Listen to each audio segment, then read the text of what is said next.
ఈ నెల 9వ తారీఖు నుంచి రాష్ట్ర ప్రభుత్వం చేపట్టిన మహాలక్ష్మి ఉచిత ప్రయాణం మహిళలకి, ఆడపిల్లలకి, అదేవిధంగా థర్డ్ జెండర్కి టీఎస్ఆర్టీసీ యాజమాన్యం చాలా సక్సెస్ఫుల్గా ఇంప్లిమెంట్ చేయడం జరుగుతుంది. చాలా చోట్ల అనూహ్య స్పందన వచ్చింది. రికార్డ్ స్థాయిలో ప్రయాణికులు మా బస్సులో ప్రయాణం చేయడం జరుగుతుంది. బట్ ఈ ఒక పథకం ఇంప్లిమెంట్ చేయడంలో యాజమాన్యానికి, ముఖ్యంగా మన సిబ్బంది కూడా కొన్ని సమస్యలు తెలియెత్తుతున్నావు. ముఖ్యంగా చాలామంది మహిళలు తక్కువ దూరంకి వెళ్ళే వాళ్ళు కూడా మన ఎక్స్ప్రెస్ బస్సులో ఎక్కి దూర ప్రాంతం వెళ్ళే ప్రయాణికులకి ఇబ్బంది కలిగించే విధంగా ప్రయాణం చేస్తున్నారు.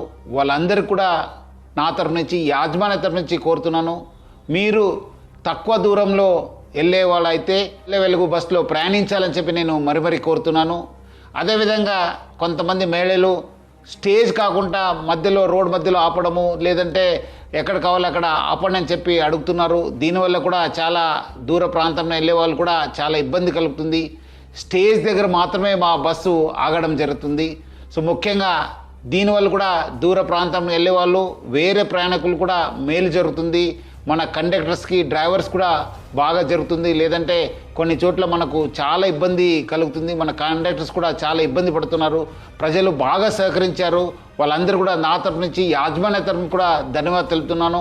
వచ్చే రోజు కూడా ఈ ఒక స్కీమ్ని ఇంప్లిమెంట్ చేయడానికి మహిళలు, ఆడపిల్లలు, థర్డ్ జెండర్ వాళ్ళందరూ కూడా సహకరించాలని చెప్పి నేను మరీ యాజమాన్య తరఫు నుంచి అందరు కోరుతూ, మహిళా లోకానికి, ఆడపిల్లలకి, థర్డ్ జెండర్ అందరూ కూడా నేను యాజమాన్య తరఫు నుంచి కూడా సహకరించేందుకు పేరుగా ధన్యవాదాలు తెలుపుతున్నాను.